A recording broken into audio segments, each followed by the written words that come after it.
The Tonga volcanic eruption on the other side of the world was literally felt and heard across the globe. Tsunamis reached the west coast of North America. People in Alaska and western Canada heard the eruption's sonic boom some 5,000 miles away.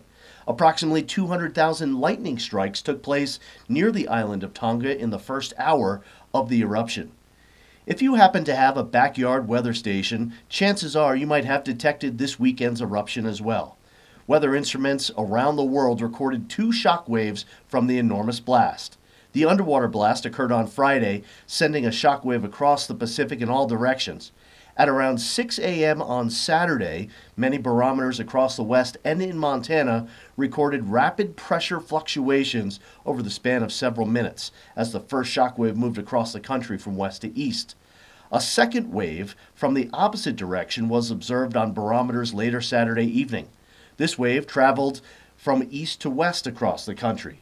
The shock waves traveled at an average speed of nearly 700 to 800 miles per hour, faster than the speed of sound.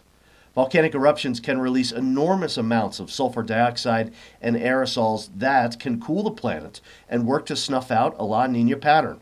Right now, this eruption may only have about 1/50th of the impact that the 1991 Mount Pinatubo eruption had, so it's possible the world is not through with feeling the effects of Tonga volcano just yet.